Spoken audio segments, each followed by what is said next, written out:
আসসালামু আলাইকুম সুপ্রিয় শিক্ষার্থীবৃন্দ, অনলাইন ক্লাসে তোমাদের স্বাগত জানাচ্ছি। আমি মমতাজ হোসেন সুমি, সহকারী শিক্ষক, ব্যবসা শাখা, খোলারামা উচ্চ বিদ্যালয়। আজ আমরা দশম শ্রেণীর হিসাব বিজ্ঞান বই থেকে অষ্টম অধ্যায় আর্থিক বিবরণী সম্পর্কে বেসিক নলেজ অথবা প্রাথমিক যে জ্ঞানগুলো এই সম্পর্কে ধারণা নিব।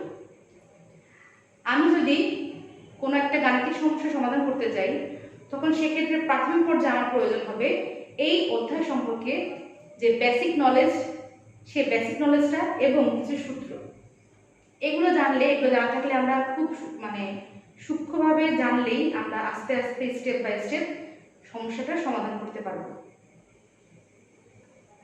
প্রথমেই আমাদেরকে জানতে হবে এই অধ্যায়ে আর্থিক বিবরণীটা কি, আমরা কেন এই আর্থিক বিবরণীটা তৈরি করে থাকি, কখন করে থাকি।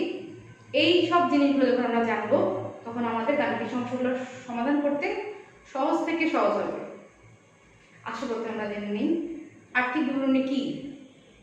আর্থিক বিবরণী হচ্ছে এমন একটা হিসাব ব্যবস্থা যার মাধ্যমে একজন ব্যবসায়ী কিংবা প্রতিষ্ঠান একটা নির্দিষ্ট মেয়াদ শেষে তার ব্যবসা কিংবা প্রতিষ্ঠানের লাভ ক্ষতি জানতে চায়, অথবা আর্থিক যে অবস্থান, তার প্রতিষ্ঠানের আর্থিক অবস্থানটা কোন পর্যায়ে আছে সেটা জানতে চায়।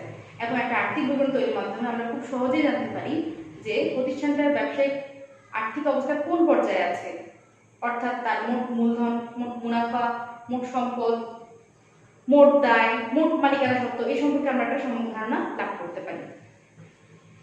এবং আরো কিছু প্রয়োজনীয় জিনিস আছে যেগুলো আমরা আর্থিক বিবরণী যখন প্রস্তুত করব, ওই জিনিসগুলো মাথায় রেখে আমাকে সমস্যাগুলো সমাধান করতে হবে। প্রথমত, এই যে আর্থিক বিবরণীটা, এটা হচ্ছে আমাদের হিসাব চক্রের অষ্টম ধাপে অবস্থিত। যে আমি এখানে লিখে দিচ্ছি প্রয়োজনীয় তথ্যসমূহ। হিসাব চক্রের অষ্টম ধাপ, অর্থাৎ হিসাবের যেটা চক্র আছে, গোলাকার একটা চক্র বইয়ের মধ্যে দেওয়া আছে খুব সুন্দর করে। সেখানে প্রথমে হিসাবগুলোকে সংরক্ষণ করতে হয়, শ্রেণী বিন্যাস করতে হয়, জাবেদা আছে, রাওমিল আছে, অবদান আছে, বিভিন্ন স্টেপগুলো পার যখন আমরা পেরিয়ে আসবো, তখন সেই ক্ষেত্রে অষ্টম ধাপেই হচ্ছে হিসাব চক্রের অষ্টম ধাপে হচ্ছে আমার আর্থিক বিবরণীর অবস্থান। এরপরে আসো রাওমিল থেকে এই আর্থিক বিবরণী প্রস্তুত করা হয়, অর্থাৎ আমরা কোন খান থেকে বা কোন প্রশ্নের আলোকে আমরা এই আর্থিক বিবরণীটা তৈরি করব। আমাদের প্রশ্নের মধ্যে খুব ভালো করে স্পষ্টভাবে একটা রাওমিল দেওয়া থাকবে, এটা সম্পূর্ণ নির্ভুল একটা রাওমিল দেওয়া থাকবে, এবং এর সাথে অবশ্যই সমন্বয় থাকবে। কিছু সমন্বয় আছে। সমন্বয় মানেটা হচ্ছে কি? সমন্বয় মানে হচ্ছে এটার সাথে এটাকে মিলিয়ে নেওয়া, যোগ বিয়োগ করে নেওয়া। এই রাওমিলের সাথে কিছু সমন্বয় দেওয়া থাকবে। এই রাওমিলের সাথে সমন্বয়গুলো যোগ বিয়োগের মাধ্যমেই আমরা এই আর্থিক বিবরণীটা প্রস্তুত করতে পারবো। এরপর আসো এই আর্থিক বিবরণীর উদ্দেশ্যটা কি। আমি আগেই বলেছি আর্থিক বিবরণী তৈরির উদ্দেশ্য হচ্ছে প্রতিষ্ঠানের একটা নির্দিষ্ট সময় এর লাভ ক্ষতি কি পরিমাণ আছে এটা ধারণা নেওয়া, অথবা আমরা খুব সহজে বলতে পারি একটা প্রতিষ্ঠানের আর্থিক অবস্থা কোন পর্যায়ে আছে সেটা সম্পর্কে সম্যক ধারণা লাভ করা। এরপর আসি প্রতিষ্ঠানের হিসাবকাল শেষে এটা প্রস্তুত করা হয়, অর্থাৎ একটা নির্দিষ্ট সময় শেষে, অর্থাৎ একটা হিসাবকাল থাকবে। এই হিসাবকালটা যখন শেষ হবে, বিশেষ করে আমরা বই খেয়াল করে দেখব ডিসেম্বর মাসের 31 তারিখে দেওয়া থাকে, অর্থাৎ হিসাবকাল শেষে আমরা এই হিসাবটা প্রস্তুত করে থাকি। এবং যার কারণে খুব সহজে আমরা বের করতে পারি যে একটা হিসাব শেষে, নির্দিষ্ট সময় শেষে, হিসাবকাল শেষে এই প্রতিষ্ঠানের আর্থিক অবস্থা কোন পর্যায়ে আছে, এর মোট সম্পদ কত, মোট দায় কত, মোট মালিকানা সত্ত্ব কত। আমরা হিসাব বিজ্ঞানের প্রথম অধ্যায় এবং দ্বিতীয় অধ্যায় পড়ে এসেছি হিসাব সমীকরণ। সেখানে কি দেওয়া আছে? সেখানে দেওয়া আছে হিসাব সমীকরণ A=L+E, অর্থাৎ এতে হচ্ছে আমার অ্যাসেটস সম্পত্তি, এতে হচ্ছে আমার লায়াবিলিটিস দায়সমূহ, ইতে হচ্ছে অনার্স ইকুইটি অর্থাৎ মালিকানা সত্ত্ব।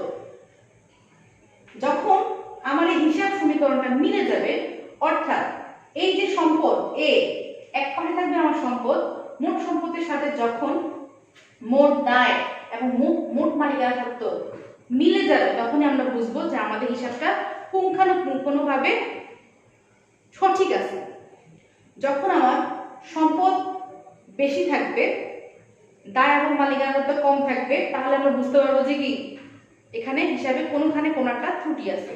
যখন এই দুপাশ আমার মিলে যাবে তখনই আমি বুঝতে পারবো যে আমার হিসাবটা সম্পূর্ণভাবে সূক্ষ্মভাবে তৈরি করা আছে, এবং আমরা খুব সহজে বুঝতে পারবো যে আমাদের অ্যাসেটস কত আছে, অর্থাৎ সম্পত্তি কতটুকু আছে, লায়াবিলিটিস কতটুকু আছে, দায় কতটুকু আছে, এবং অনার্স ইকুইটি অর্থাৎ মালিকানাত্ব কি পরিমাণে আছে, আমরা এটা খুব সহজেই বুঝতে পারবো। আসো এরপরে আমরা আর্থিক বিবরণীর কিছু ধাপ সম্পর্কে জেনে নিই। আসো আমরা এবার জেনে নেই আর্থিক বিবরণী প্রস্তুত করার সময় আমাদেরকে কিছু ধাপ অতিক্রম করতে হবে। ওই ধাপগুলো অতিক্রম করার পরেই আমরা একটা নির্দিষ্ট ফলাফল জানতে পারব। আর্থিক অবস্থা জানার জন্য আন্তর্জাতিক মান অনুযায়ী 5 প্রকারের আর্থিক বিবরণী তৈরি করা হয়। সেখানে আমরা দেখতে পাই বিশদ আয় বিবরণী, যাকে বলা হয় স্টেটমেন্ট অফ কম্প্রিহেনসিভ ইনকাম। 2 নম্বর হচ্ছে মালিকানা সত্ত্বের পরিবর্তন বিবরণী, অর্থাৎ statement of changes in equity.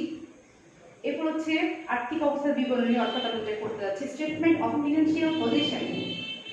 14 নম্বরে আছে নগদ প্রবাহ বিবরণী, অর্থাৎ স্টেটমেন্ট অফ ক্যাশ ফ্লো। 15 আর্থিক অবস্থার বিবরণীতে তৈরি করতে যেসব নোটগুলো ব্যবহার করা হচ্ছে বা গুরুত্বপূর্ণ যেই নোটগুলো ব্যবহার করা হচ্ছে সেই নোটগুলো। তো আমরা এখন নবম দশম শ্রেণীতে অর্থাৎ এইচএসসি তে আমরা এই 3টা স্টেপ ফলো করব। এই 2টা এখন আমাদের আপাতত প্রয়োজন নেই, এগুলো আমরা যখন এইচএসসি তে উঠবো তখন আমরা এগুলো সম্পর্কে জানব। এখানে দেখো বিশদ আয় বিবরণী। বিশদ আয় বিবরণী অর্থাৎ এখানে আয়গুলো থেকে যখন আমরা ব্যয় বাদ দিব তখন এখানে আমরা কি হবে নিট লাভ অথবা নিট ক্ষতি সম্পর্কে ধারণা নিতে পারবো।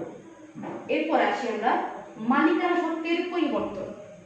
মালিকানা সত্ত্বের পরিবর্তন আমরা প্রাথমিক পর্যায়ে পড়ে এসেছি যে মালিকানা সত্ত্বের একটা সূত্র আছে, যেটা হচ্ছে কি মালিকানা সত্ত্বের সূত্রটা হচ্ছে যে মূলধন যোগ আয়, ক্যাপিটাল প্লাস রেভিনিউ। মূলধন যোগ আয় বিয়োগ ব্যয়, এক্সপেন্স, বিয়োগ উত্তোলন, ড্রয়িংস। অর্থাৎ আমরা এই মালিকানা সত্ত্বের পরিবর্তনটা কিভাবে জানবো, অর্থাৎ আমরা যখন মূলধনের সাথে আয়গুলো যোগ করব, ব্যয়গুলো বিয়োগ করব এবং উত্তোলন বিয়োগ করব, তখনই আমরা মালিকানা সত্ত্বের পরিমাণ সম্পর্কে জানতে পারবো। এই স্টেপটা ফলো করলে আমাদের দ্বিতীয় ধাপ অতিক্রম করা শেষ। এবার আমরা আর্থিক অবস্থার বিবরণী তৈরি করব, অর্থাৎ স্টেটমেন্ট অফ ফিনান্সিয়াল পজিশন, অর্থাৎ আমাদের আর্থিক অবস্থা কোন পজিশনে আছে সেটা আমরা জানতে পারবো। এখানে আমাদেরকে আমি কিছুক্ষণ আগে যে বলেছিলাম যে A = L + E, অর্থাৎ আমার এক পাশে থাকবে সম্পত্তি সমূহ, আরেকটা পাশে থাকবে দায় ও মালিকানা খাত, অর্থাৎ লায়াবিলিটিস অ্যান্ড অনার্স ইকুইটি, অর্থাৎ আমরা যেটাকে ইকুইটি বলে থাকি। যখন এই সম্পত্তি মোট সম্পত্তির সাথে দায় এবং মালিকানার মধ্যে সামঞ্জস্য পাওয়া যাবে তখনই আমরা বুঝতে পারবো যে আমাদের প্রতিষ্ঠানের আর্থিক অবস্থা কোন কোন জায়গায় আছে, এবং আমাদের এই হিসাবকালে যতগুলো হিসাব করেছি আমরা এগুলো সব সূক্ষ্মভাবে করা হয়েছে কিনা বা সবকিছু ঠিক আছে কিনা। সুতরাং আমরা এখন নবম দশম শ্রেণীতে এই 3টে জিনিস জানবো। এই মোটামুটি আজকে ক্লাসে আমি যে ধারণাগুলো দিলাম এই ধারণাগুলো থাকলে আমরা খুব সহজেই একটা থেকে একটা স্টেপ অতিক্রম করবো এবং আর্থিক অবস্থার বিবরণীগুলো প্রস্তুত করতে পারবো। সবাইকে আজকের এপিসোড বা আজকের এই আর্থিক বিবরণী সম্পর্কে প্রথম পর্ব দেখার জন্য সবাইকে আন্তরিক শুভেচ্ছা জানাচ্ছি। সবাই ধৈর্য সহকারে ক্লাসটা দেখেছো এবং পরবর্তীতে আর্থিক বিবরণী আমরা আরো যে স্টেপগুলো আছে, সূত্রগুলো আছে, বিভিন্ন বেসিক আরো কিছু জিনিস আছে যেগুলো আমাদের জানতে হবে। আস্তে আস্তে আমরা বিভিন্ন পর্বের মাধ্যমে আস্তে আস্তে আমরা আর্থিক বিবরণী প্রস্তুত করতে পারবো। আশা করি যে এই ক্লাসগুলো যদি শিক্ষার্থীরা ফলো করে খুব সহজেই তারা গাণিতিক সমস্যাগুলো সমাধান করতে পারবে এবং আর্থিক বিবরণী সম্পর্কে শিক্ষার্থীদের যে ভয়টা ভীতিটা আছে এটা আশা করি দূর হয়ে যাবে। তো শিক্ষার্থী তোমাদের সবাইকে আগামী পর্ব দেখার আমন্ত্রণ রইল। সবাই ভালো থাকবে, সুস্থ থাকবে। আল্লাহ হাফেজ।